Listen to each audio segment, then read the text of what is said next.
What's happening, everybody? Welcome back to the Team Nerd Herd podcast, where our best advice here is if you want to do it right, collect what you like. But Monday, FANime Talk, the slogan, baby. If you want to view it right, anime for life. And today we are going to be going over Arcane, League of Legends, y'all. It's catch it on Netflix, you guys. It's looking really good so far. Don't want to get into it just yet. I want to holler at my man 50 grand. Hip hop's in me. What's going on, Steve? What is going on, my brother Eric the Phoenix, man? I came back from a little time off. Monday came in, no nonsense type of stuff. Wait until 5 o'clock, and here we are, right? We're watching. Dude, we're going to be talking about Arcane over with the League of Legends. You know what I mean? I feel like I was playing the game. That's right. That's right. It's originated as a game. That's true, baby. 2000, I think it's 2009 is when that bad boy came out for Microsoft and OS. So yeah, not a game I played. I don't know about you or anybody in the chat. If you played the game, light it up. But again, before we get into that, Steve, let's holler at the Four Horsemen faction, baby. Oh man, shout out to the Four Horsemen faction. They're jumping in action, brother. Look at that. Oh yeah, dude. Like what? Yeah, the Lucha Libre leader, man. Brother number one. Shout out to our brother number one, brother Rudy. What's going on? Rude? Pillar to this community, supporter to all. Right. And you got some brother number two, something Wong. You already know something white's gonna happen when he's around, man. So he's the executive producer of the Geek Factor Live. He is the havoc. Yeah, he brings that havoc too. You know what I mean? Oh yeah, I feel you. And then you got brother number Trey. You got D-Anime, etc. D-Anime, etc. Senpai. That ninja, baby. Legendary. Yes, Sonic, indeed. if you would. Oh yeah, I will. And then you got brother number four. You got brother number four from all the way across the pond. He is Glenn Obi, one with the force and the flatulence. Yeah, it's Glenn. He popped right out that ass and scared the shit out of you because he is my horror hermano too. So that's right, man. Our brother Glenn, man. And then those luscious beats, man. You got to give shout outs to our resident DJ on Instagram, Beats by Munster. That's right, man. Munster Beats, man. With creating. Oh man, dude, did you hear the beats from this weekend? He threw one up, man, and I was like, I know what my intro is gonna be, baby. He's putting stank on that. You know what I mean? That stanky leg. He's putting that fun and funk. You know what I'm saying? We want the fun. Yeah. Right? You know what I mean? All right, brother. Let's go ahead and swan dive into this her chat. First and foremost, man, let's give shout outs to my man GT. What's up, GT? Comic. Dude, give him one of these. Give him one of these. Give him one of these. High fives. Give him a live long and prosper. Gotta hit him with the knucks, Oh, you know what I mean? Right there, brother number two. Right here. Something Wong. He's always been it. What's up, Wong? And then you got brother Rudy. Brother number one. Rudy. What's happening, Rudy? Oh, man. You got my man Dent Head in the building. My NECA brother. Up, also a horror hermano, dude. And he's an 8-bit brother. You don't even want to see his game, brother.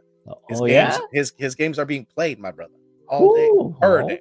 All right. And then you got Lord Chucks over at the BLCC. What's going on, my hermano? What's going on? What's up, brother? City collectors are in the building. Good to see you. The Fresh Princess. What's up, Fresh Princess? I moved up to a YouTube channel. What's up, girl? Good to see you. Good to see you, girl. Good to see you. And I think we are all caught up. With that being said, Eric, we can go ahead and get onto Arcane. But before that, y'all, let's go ahead and give a little message. We know we're going to be moving. We're packing up, moving on up. We're packing up. So let me go ahead and hit this up. If you guys have not subbed up, go ahead and sub up to the channel. It's right there. It is a new channel. We are packing. New journey, new us, new you, community and all. We're going to round it up, man. We got a bunch of new shows and things in the works, man. So we're going to hit it too hard. That's right. New beginnings, March 1st. This is a sausage fest. She had to bring she said not enough eggs up in this party house. Yeah. Oh, man, Anika, you got a sense of humor, girl. And you got to give shout outs to HK Wifey 420, my girl J Rails 247, our girl Nicole. Most you already know Moonlit Comics Michelle. Yes, man, girl. That's right. The queens of the comic community, man. All right. They're doing beautiful things over there, man. But yeah, yes, indeed. You cannot forget all the gals. All the gals are doing quite well, if you ask me. But yes, you guys, so we're going to go ahead and get into this Arcane League of Legends. Again, originates as a game. What's going on, JD? Raging Cajun in the house, man. Oh, look at we got this. somebody else up in the house. What's up, compadre? Welcome, man. ¿Cómo está, Good to see you, brother. Yeah, yeah. So League of Legends, originally a game, said in the beginning, a game that I'm not really familiar with other than just the name itself. So the storyline might differ, I guess, from the original story of what the game kind of plays out. But I got to tell you, the animation in this, it definitely has that more of a digital kind of feel, but there are some moments where you're really getting a little bit more of that drawn out animation, especially with some of the action scenes and just kind of like the aesthetics in the background. You kind of get that feel of it. But, the settings takes place, and it seems like it's our world, except we're as we kind of get further along, we kind of see a little more different characters. You know what I mean? It's not just human life that we're seeing here, but from the jump, you're getting live action. You guys were getting put in this war right now. It's heavy freaking impact. Fires. People, like bodies everywhere, you know what I mean? Yes, calamity is afoot right now. Looks like the apocalypse is happening out there, y'all. And we get the perspective from two young girls, and they're just wandering in this chaos, and they see one man that is basically taking out another, like a soldier.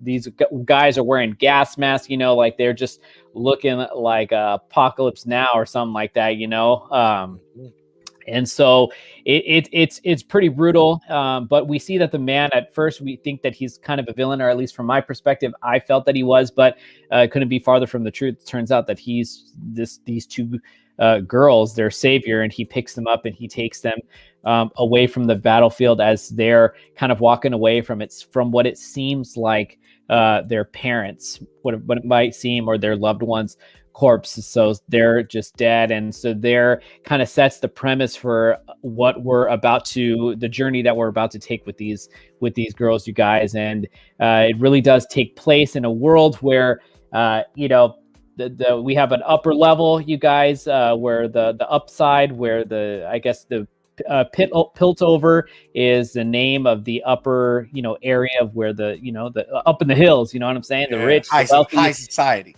Yes, indeed, high society is living. And then we got the slums, the underground, the lanes is what they're calling their place. And so this is where our characters, and we get a quartet, you guys. We get a little bit of mixed bag, 2 girls, 2 guys, and I love it because the girl's the ringleader. The main character that we're getting our action with is Vi, and she's our pink-haired gal, and she's running the show with 2 guys. A guy named Milo Clogger, who's like the powerhouse, the big boy in the matter, and Milo looks like the Monkey King. You know what I mean? With these he has thicker eyebrows than me, y'all. And then wild hairstyle too. Oh yeah, dude, with that Super Saiyan style haircut. And the youngest of the bunch, Powder, is our blue-haired girl, and they're on a mission, you guys. They're just running parkouring off rooftops in order to get to this particular place. And so we find out they're at an apartment at a very high top plateau, and they're just sneaking in to get whatever kind of goods they can. And it seems like where they are at the time is like very it's like a scientist house. There's writing on the walls, like a professor almost. Like they're just here to gather up things, yeah. And they're basically looting this guy's place or this girl's place to basically gather any kind of like wealthy merchandise that they could basically sell or pawn off. And they get spooked when they hear some footsteps coming. They put a chair at the door jam, and it's just we right away get the action. Yes, very fast paced. And unfortunately, our girl Powder, who's the youngest and kind of the clumsier gal. She makes a mistake and drops a little blue sphere that's glowing. And as soon as like they're booking it out of there, it just blows up. So they're blowing up buildings. They're escaping the law. You know, they're running back home. Breaking the law, breaking the that's law. That's like Beavis and Butthead, baby. You know, taking it back to that '90s. They're bringing it back, y'all. And For they're sure, trying to they're escaping their life. And I see Uncanny Swag. What's going on, baby? Welcome, man. Good to see Swaggy, what's you. going on, my brother? What's going on, brother? And so this is going to be our first action scene, you guys, with actual hand-to-hand combat. And they could get confronted by, you know, again, the lanes are basically like the slums, so there's going to be a lot of looters. You know, like it doesn't really seem like you have much allies other than the you know, the crew that you're kind of bringing yourself up with, especially with these quartet. And you know, Vi, again, she's the ringleader, and with this particular scene, you guys, you see why, because she knows that she's got a set of hands on her, and she's not afraid to throw them. You know, Yo, she's a and Muay Thai specialist, bro. that's right. That's right. Bro. And her Damn. crew is down. You know, even though they don't really want to throw hands, they don't really want to fight. They have no choice. And you know, my man Clogger, he's the big guy, dude. He was just throwing bodies, y'all, which was pretty funny. I have to say, it was pretty comical to see. Yes, that's right, man. With them shades on. What's going on, Battle 6? What's going on, Liz? And so, but as this scene is really taking place, Powder being the runt of the litter, she's panicking, and Vi throws her the bag, and she kind of takes it upon herself. She gets spooked when one of the thugs gets kind of knocked up towards her. She panics. She sees him eye to eye, and she books it. And he takes off after her. And while the rest of the group is basically cleaning up shop with these clowns that are trying to, you know, punk them for their loot, Vi is actually getting the scene gets a little heavy when one of the leader of the thugs pulls out a blade. And he's like, you know, you guys aren't going anywhere. And Vi just being real fearless, you guys. This really does. This is basically the scene that won me over for this particular character. And this is not just it, but this is the first scene. She gets right into the guy's face and she says, "You want to see how this ends?" And basically done data. And so we get to where Powder is, and unfortunately, because she's just the young runt, she panics and she has no choice but to basically abandon the loot that they had, throws it in the river, and she escapes. You know, lives to fight another day. And this takes us. So, Steve, I want to hand this to you, brother, because this is where they, you know, where we get to see where their shelter is. You know what I'm saying? So I hand it off to you, brother. Oh yeah, man, dude. The one thing I could say about this, guys, is that the anime is broken down in so many levels, right? You got panning in, panning out. You got slow-mos. The whole cityscape into the slums, getting into the slums, was just an epic scene in itself. They were just running and gunning. Dude, in my head, all I heard was New York State of Mind. Forget the song that was playing, man. I mean, that would have been perfect because the opening music is great, right? Yeah, Imagine Dragons. They hit it hard, you know. Right. And so where we are at, guys, they are meeting up to the gentleman that took in V and Powder. His name is Vonder. He is the underground king, basically. He takes care of his people, and he is a stoic guy, very laid back. We get to see an opening of his scene where two smugglers are kind of, you know, probably, you know, Joey, no nonsense type of guy. You know, they're trying to hustle this one dude, and this one dude is like, "Hey, this is how much I need." The other guys trying to muscle him and try to play him are like, "Hey, you know, you're gonna take this or you're gonna take this night." And here comes Vonder saying like, "Hey, you know, what are you guys doing over here?" And they're basically just kind of shunning him. He comes back and he's like, "Hey, you don't want to threaten anybody that serves the drinks." And that bar that they're at is where the kids come in, but that bar, man, is full of, you know, underground people that are just that's like that's his HQ, you know what I mean? That's like where his stomping grounds. That's, you don't mess with the home, you know. Yeah, man. And he's taking care of the town, man. So you get to see him in there.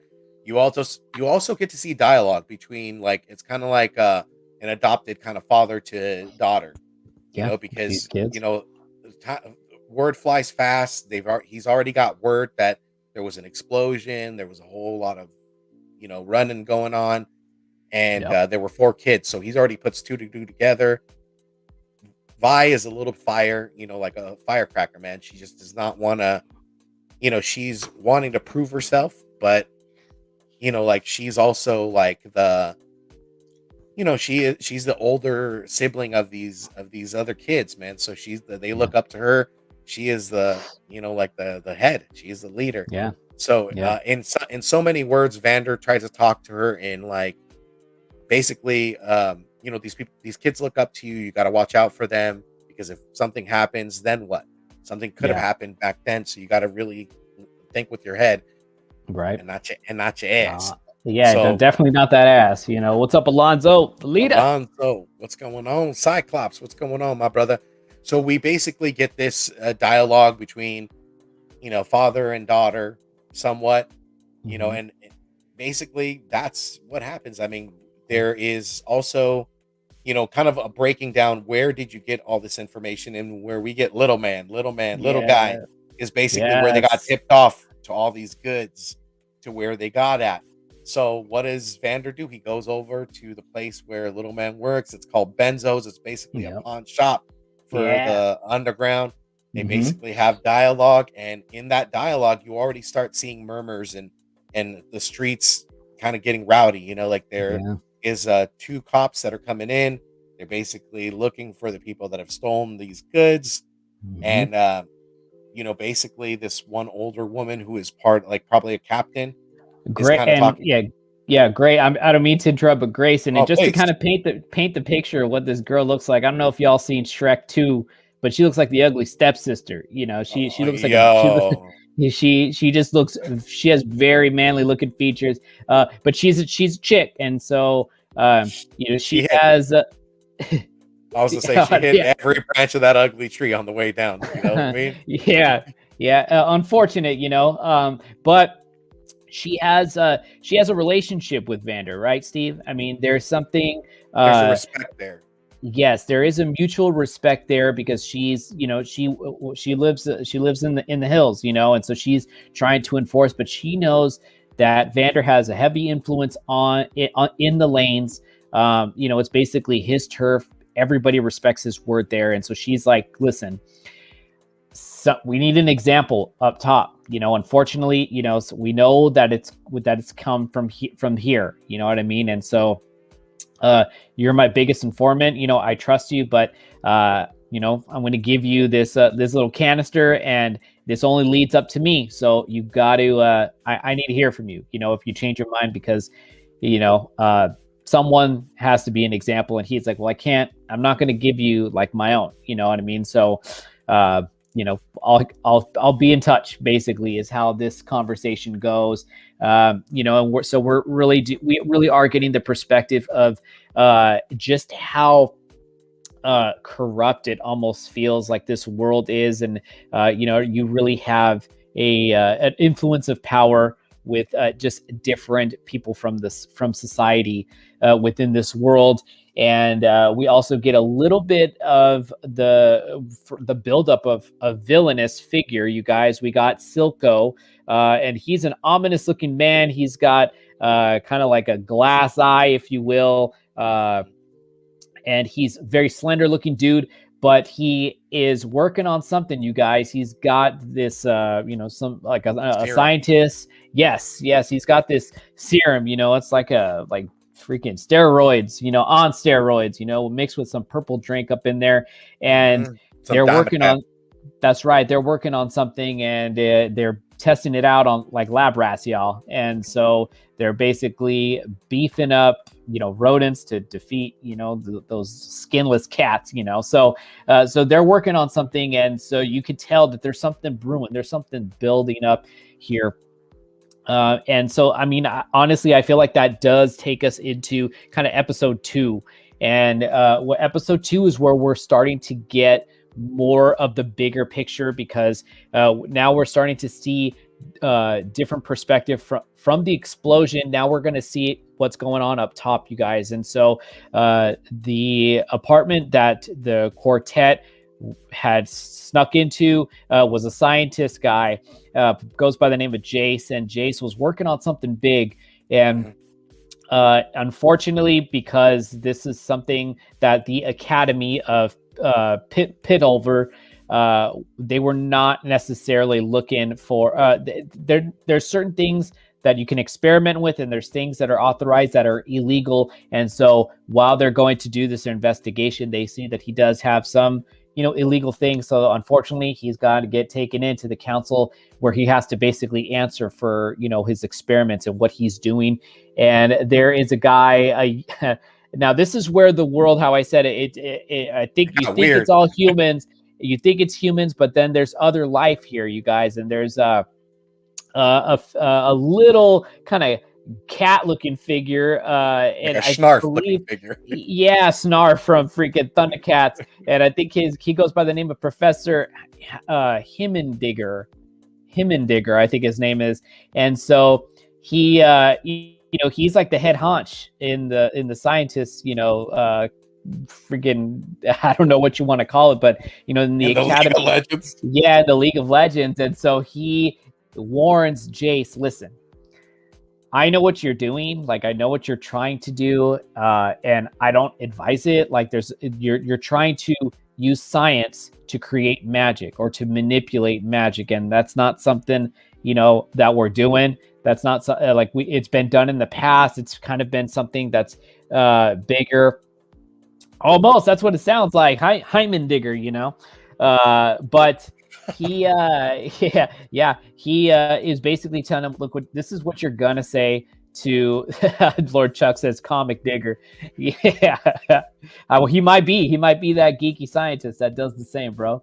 And so he advises him, when you go to the council, this is what you're gonna say, that you had no idea what your true intentions with these experiments were, but you apologize for this crime, and you're obviously not going to do it again.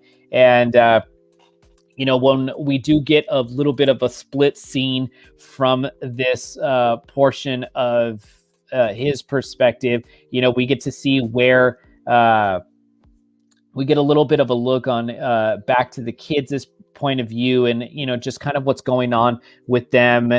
Vi basically she's wanting to prove herself as like a leader. She's Vander, you could tell, really does have high hopes for her, but he also knows, listen, like the decisions that you make are not only affecting you, but the people around you. And look at, you got, your three that are kind of underneath you, and they look up to you, and you need to start, thinking a little bit more clear. And so she's kind of having this conversation with her group of friends, and they're basically saying, like, I don't think things would have gone the way they did if we had Powder with us. Like, unfortunately, she's just not cut out for this yet. Not to say that she isn't entirely, but she just screws up. She jinxes everything that they're basically doing, that all the mishaps that they're doing, And so, but in her defense, you guys, like, we're not just She's seeing, dope. She is a little bit of a hard ass for such a peewee, you know what I'm saying, Steve? And I think I understand the scene that you're going through, and I want you to take this one, dude. Yo, man, so like they're in hiding right now. They're in an arcade. Yeah. I love the character building and the fact that you get to see V I'll and drink all to her that. liquid death, man. Quench your thirst, bro. Murder your thirst, if you would. You know what I mean? It's done. I'm finna get one right after. Just die, brother. Yeah. Die. Kill that thirst, baby. Right? So they're in the arcade. You get to see Vi just dodging this what looks like a boxing arcade, guys. It's just throwing punches. She's dodging. She's hitting. She's the fighter. She's the brunt force. I mean, the scene is amazing. She's just going ham on this game. She's a scrapper. And then you get to see my man Super Saiyan. What's that fool's name? Milo, yo. Milo. What a dumbass name. Milo. Milo and Stitch. Get the hell out of here, you know what I mean? With them haircut. Yeah, man. Milo's over here talking bad already on Powder, and Powder puts up the game. She's the one that like is basically, she's smarter. She's like an engineer of some sort, right? Yes. And she puts everything together. This fool Milo don't even have no aim. Like he's blind in one ear, blind in one eye, and can't he see in the other? Yes, yes, and he's your girl Powder, man, she just over here blasting that game like she owned it. yes, she's sniping. She's literally sniping, getting headshots. She's shooting at the heart, with these very narrow spaces. So yeah, so she definitely shuts him up. I mean, some people would agree, Alonzo. Yeah, You know, yeah, that's some true, people man. would That's agree. true, babe. That's right. But Um, even yeah, then, man, that in that scene, there's again another slow mo. Again, Vander has talked to the town. He's told them you need to protect the four, and the police are there. They're trying to shake up and stir up things. They're trying to that's right. look under every rock and try to figure out what is going on so they can get them. Hmm. And what happens, man? Like there's cops outside, and true to Vander's word that he has the people, the guy they're asking for where the kids are at, spits Hmm. on the guy's shoe. He gets thrown out the window, dude, and they're the cops. They're in there, and then you get scene two, man. You get scene two where they're just dodging, they're running through, man. It's just straight up mayhem in the city, dude. Yes, at all times, very fast paced. Um, it really does set the tone for now what's kind of coming, because the police are getting involved. It's like frequent visits here, you guys, and they know something. They know that it's a group of four that have done something. And so again, like Steven said, they barely escape again. Vander is basically, he has some decisions to make, because he knows that he can't give up his kids. Basically, to him is what they are. They're part of his crew, and so he's trying to figure something out. And he's trying to tell him, like, look, you guys need to stay low. You guys need to stay out of sight until I can kind of figure this out. And they're asking Little Man what Steven said, Echo, where they basically got this information. And Echo is a very unique character. He doesn't have a lot of spotlight yet. I'm hoping that he does later on. But he's the kind of the informant, if you will. He knows things, that he's basically he gets word. Basically, he goes to where this is Benzo's spot, and he's kind of like a tinkering guy, similar to how Powder is. And he goes up to where the attic basically is kind of spying on a conversation that Vander and Benzo kind of have. So then he figures out that Vander has this relationship with Grayson, and he's like, look, like, Vander has some intel, and he kind of knows what's going on. And so this kind of rubs Vi a little bit the wrong way, because she's like, why aren't you doing, anything about this? Like, we should be going to war. Like, this is like ridiculous. Like, she's tired of living the life that she's living. She's ready to go to war, because up top has basically taken everything that she has, that she had near and dear to her heart. And now, like, she's obviously forged these new relationships with, obviously she's had one with Powder, but then of course with Vander, Milo, and Clogger. And I will even say Little Man Echo is probably in the mix with that, along with Benzo.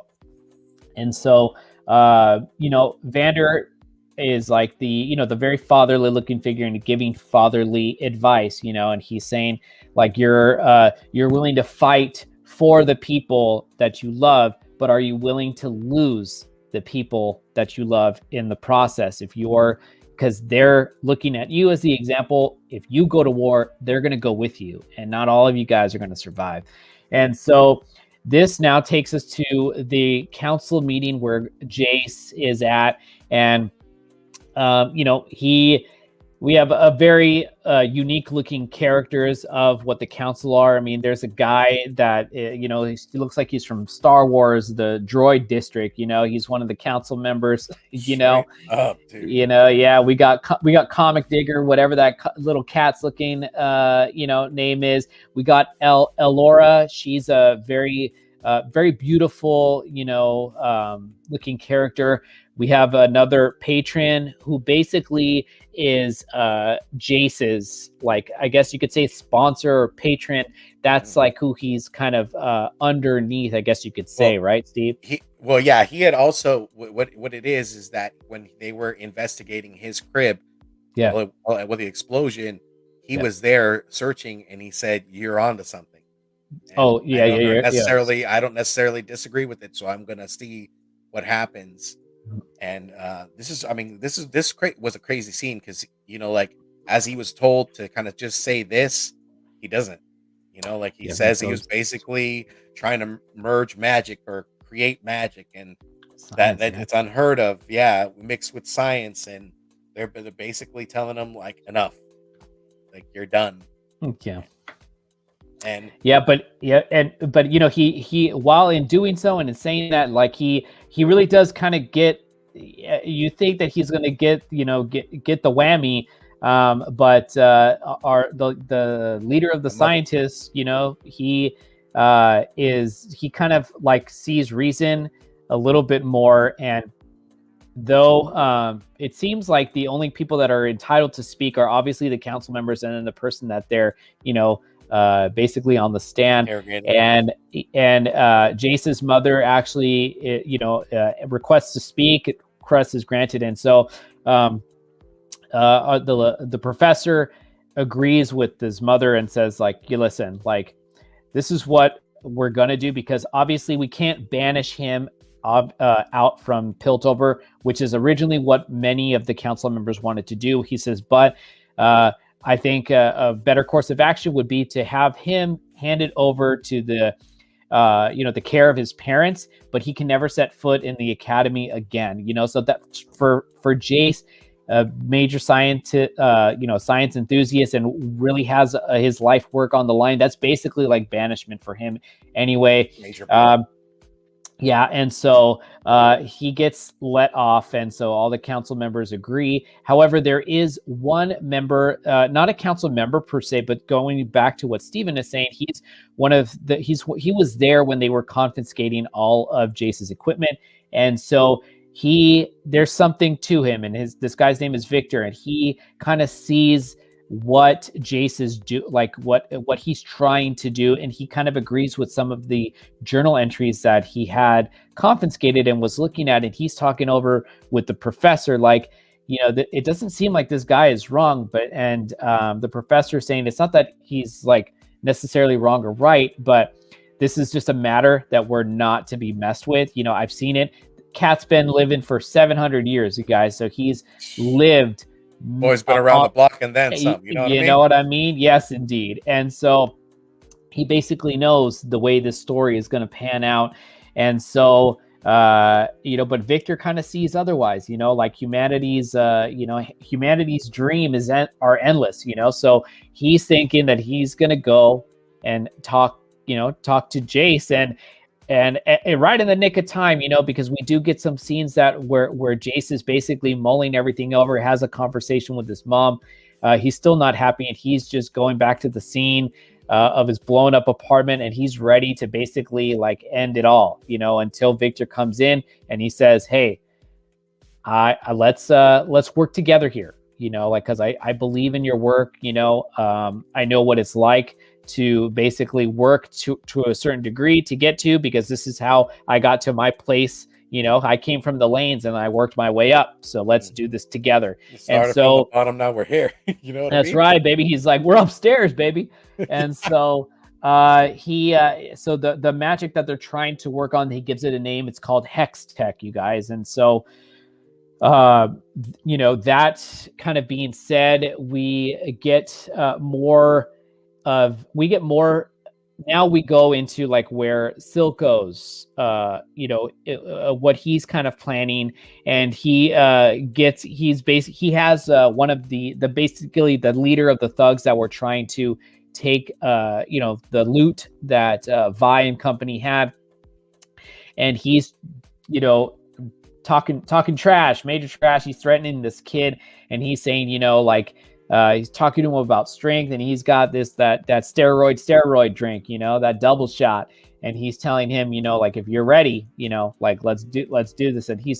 And And so the kid takes a swig, you know what I mean? And we don't really necessarily get an opportunity to see what happens, but Vi, we get forwarded over to Vi, and she really takes what Vander said to heart. And so what she's going to do is she's going to turn herself in as responsible for the blow up, the crime, and everything, because she really has a big heart, and she cares for her family. And so Vander gets wind of it. He understands. He knows what she's going to do, because before she leaves Powder, she leaves her little memento of this bunny that she, as a gift. And so Vander intervenes, and this is where it takes us to episode 3, you guys. And so episode 3 picks up where episode 2 is off. And so, Steve, I know this is something that you were mentioning it to me all day, dude. So I want you to go ahead and hit this up, brother. Oh my God, dude. Basically, the other thing that this really opens up to is that they're trying to, because Vander gets taken. Yeah, so we come to find that they're going to rescue Zen. Yeah, I was gonna say, please pull up Zen, brother. Yeah, Zen, brother. Good that you're here, man. Drive safe, brother. Yeah, man, drive safe, brother. So, in getting back into this, I mean, you're going in to see them like go to Vander, right? They're going to go to Vander because obviously at the end of episode 2, he's going to stop. As they're going in, Vander has been taken, and old girl, man, Vi. As you see, freaking Milo and Stitch, or Milo and Otis. You know what I mean? He's trying to unlock. Oh no, you're I'm way ahead. Yeah, you're jumping a little bit, because so what ends up happening is Grayson, the police. I know you do, but we're setting the tone here. We're setting the tone, baby. All right. Okay. And so Vander is basically turning himself in.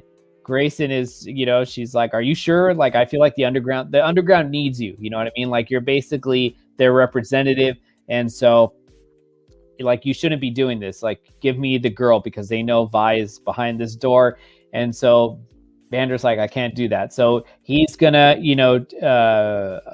basically, give himself up. And so who meets them outside? They see the fog lift, and it's Silco in the distance. And Benzo, it has had it up to here. So it really does seem like that Benzo, Vander, and Silco have something, in their past, right? So because this war was happening before, what we know now. And so Benzo gets, he gets fired up, and he's got a pipe, and he's ready to light Silco's ass up. But in the process, he just gets taken out. Oh, what's going on, Sheena?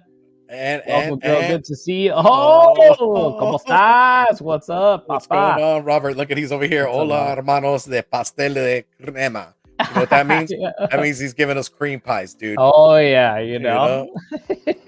Extra frothy. Oh yeah, dude. Cream, Yeah. And so these cops are getting taken out. Benzo got blasted, just by an unknown figure from what we see in the beginning. And Vi is unfortunately just having to witness this through stained glass, and she doesn't necessarily see everything that's going on. However, Vander is just broken, and he gets clocked, and he gets knocked out by this, that juiced up kid, and so it really does transform them into kind of like an abomination, from Marvel. He just mindless almost, you know what I mean? He's a big dude. And so the only one that survives is a cop named Marcus, and Marcus has something to do with Silco. He says this wasn't the way it was supposed to be, and Silco's like, plans change, and he just hands them, some money. But you could tell that Marco is not happy with the outcome of what happened, especially because Grayson, that she's like, the chief of the precinct, she got, so she's out.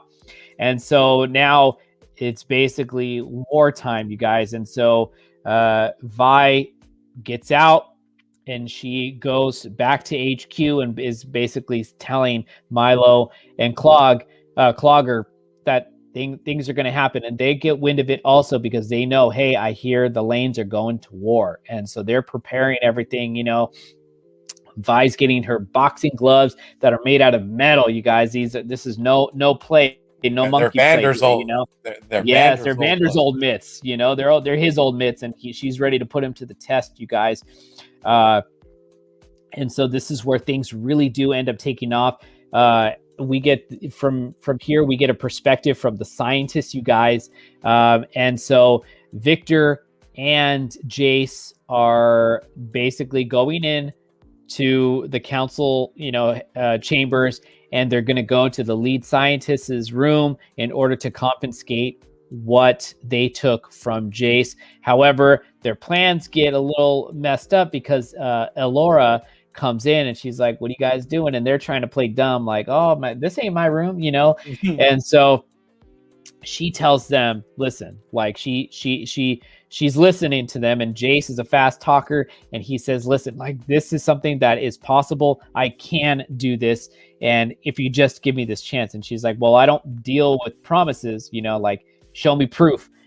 If you could do this, like you're basically in, And so she gives them the opportunity, and they start getting to work. They figured out the formula, all that jazz, and they're finally getting this machine working. Yes, indeed, man. If you guys could hit those likes, we'd appreciate it.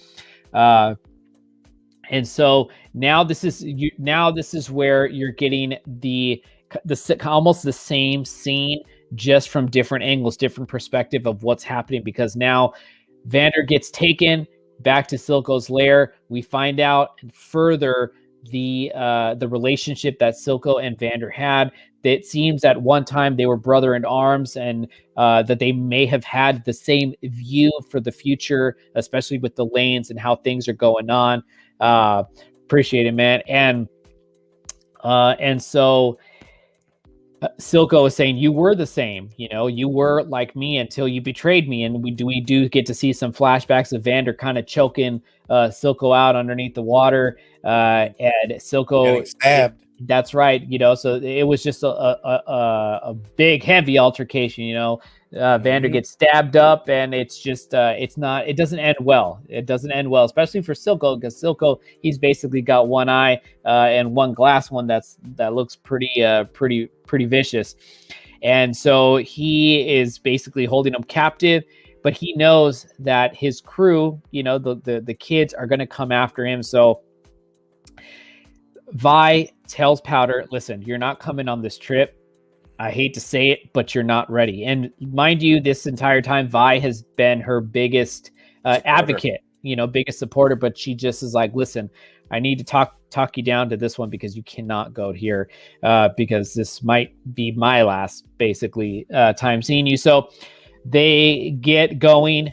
They find Vander. They go in. They're trying to pick the lock, and we see Silco. Silco is like, "What's up, you guys? No.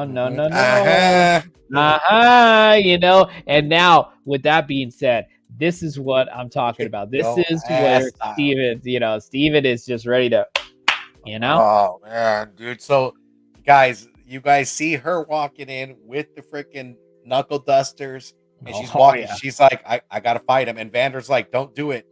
And she's just like, "I got to do it." And so Milo's getting all tripped out, trying to unlock him. And Vander's telling him, "Calm down, just relax." And you see Vi just walking up, and there's this big guy with a knife, dude, straight freaking tries to shank her. She just moves out the way, and just uppercuts this dude all the way to the bleachers, guys. Oh, yeah. Just knocks his ass out, and then the fight comes. You guys see a full frontal, like what you would see in a real fight. Like if somebody was to come to you, you'd see the full frontal. And they're in a little alleyway, right? Now, not even a little alleyway. It's like a bridge of some sort, industrial. Yeah. Something that you would see like in Batman or something like that. But she's cutting those corners. She's knocking them out. She is fighting the good fight, guys. And she is killing the numbers, man. You also got Milo working the locks. You got my man who's big Clogger. We got Clogger. He's Ironhide right now. He's making pathways, y'all. he's trying to make the pathway out, but Powder did not listen, y'all. She went in, she finds what she stole, those orbs, and she remembers that they're an explosion. She puts them in her bombs, and what you get is Vi fighting.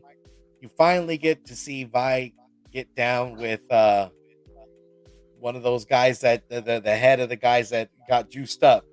Yeah. And now she's fighting him, and it doesn't look good, guys. But what happens is Powder's bomb is there to save the day. It goes off, but unfortunate, she put a little too much pack in that punch. It knocks out the dude a couple steps, but everybody on the inside that is protected, which is, you know, Vander's okay, but you know, your boy Clogger, man, he gets clocked out already, man. He just hits his head against the wall, he dies.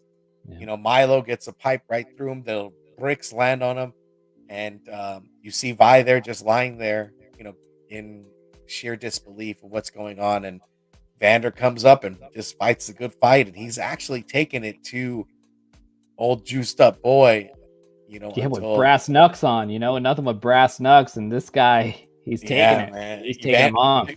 Yeah, Vander was G, man. He was super G, man. Just had his fight, and unfortunately, you know, the juice isn't worth the squeeze, man. The villain takes it to him, beats him up, and you know, Silco stabs him from the back. Silco stabs him from the back too. That's right. You know, no pun intended. That's what really happened. You know, and you know, and Vander ends up getting tossed away, you know, off the bridge. You know, but as fatherly figures do, right, Steve? I mean, he finds when there's a will, there's a way.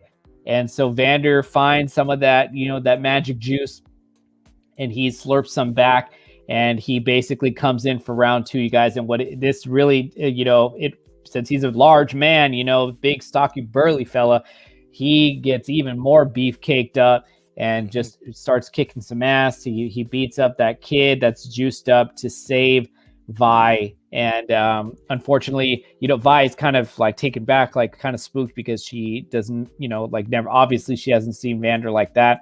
And Vander does what he can, and he takes her and just jumps out, and you know, as the explosion happens. And so unfortunately he doesn't survive. However, his last words, are take care of Powder. And so she's, you know, Vi is kind of hobbling back, away from Vander. And then out comes Powder, and she's like, did you see my bombs? Like, did you see, like, you know, basically proud of herself. And in her defense, you know, like, she's all good intentions, but again, it's just wrong place, wrong time. Timing is everything, you know, when it comes to crucial situations. And this was just the crucial one. And Vi gets very emotional and slaps her, says that this is all your fault. You didn't listen. You should have stayed put. And so she leaves, and Powder is crying, trying to get her sister back hysterically, you know, like she does not want to be abandoned. And she has, you know, she's just overcome with emotion. And so, she goes in to rest a little bit. And just as like she sees in the distance that Silco is there in front of Powder, and she's going to go in to try to save her. And Marcus, the cop, comes in, you know, puts some cyanide over and says, like, you don't stop, he's going to kill you. And he drags her away. So she's heading, you know, so this is where we get our girls. They're separated, and Silco kind of taking a little bit of pity, you know, and advantage of Powder. He tells her, you know, don't worry, like, you know, like we'll show them, like, because she's saying, like, I don't have a sister, like, you know, she abandoned me.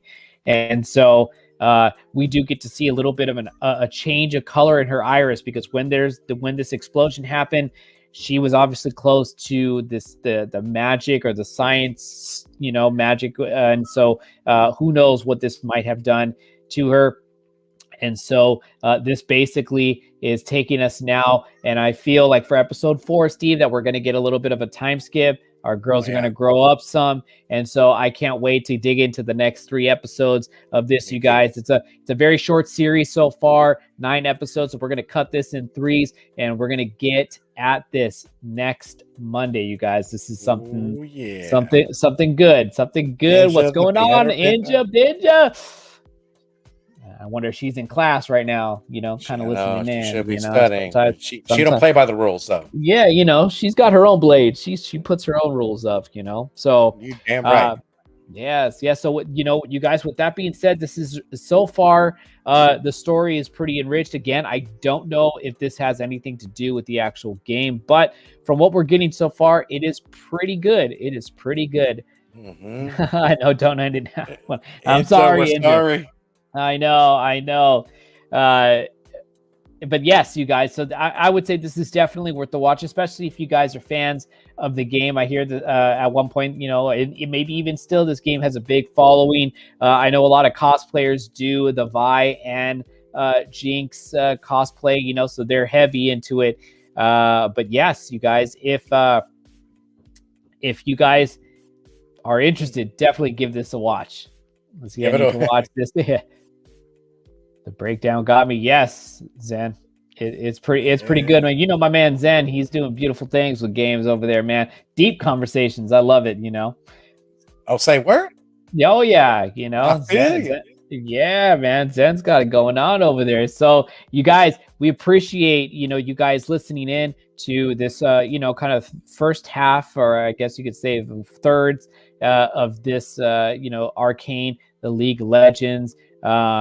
And, again, just to kind of get you up and prep you up for the week of what's going on, you guys, again, like what Steven said, March 1st, we are moving channels. He did have the link in the description, you guys. He just threw it up right there, my man, right on cue. So definitely, sub up to that channel, you guys, because we're going to be there. Like Steven said, the content's, just going to be continuing to come, you guys. And we're always happy to put it up. And so Steve, so for this week, what do we got going on? I know Thursday we got that mail call. We got, what I'm saying? Man, we got that Near Mint Sundays on Near Mint, Sunday. So don't forget, man, there'll be some Near Mint Sundays. Go ahead and put that up for Alonzo right there. That is the new channel. Go ahead and sub it up.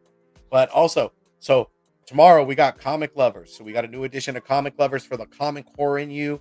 If you guys love those covers, you definitely want to go ahead and get you some on the Comic Lovers. You got my man Big Rob, my man Jeff, you got Morello Tunes from over at CBSI. So you got to check them out. Definitely check them out. On Thursday, we got Near Mint Sunday for Mondo Mail Call. He is going to be coming on, but he will also be talking about, if you're a SoCal cat, definitely show up to Near Mint Sundays. Your boys Team Nerd Herd will be there. We will be shopping, but we also will be selling. You know what I mean? We got them books, man. We got them hats. So there's a lot going on. And other than that, my man, I think that's it, brother. I think that's it. So we can go ahead and say, yes, we're gonna go ahead and take it out, man. We're early. That's right. We're gonna close it out. That's right. We're going to close it out, you guys. Again, thank you guys for joining us. Everybody in the chat, we love you. We appreciate you. Everybody in the rewind, same goes for you guys. Can't wait to see you guys for the next episode. And with that being said, if you want to view it right, anime for life, baby. Oh, life, my bud. Life. Peace out.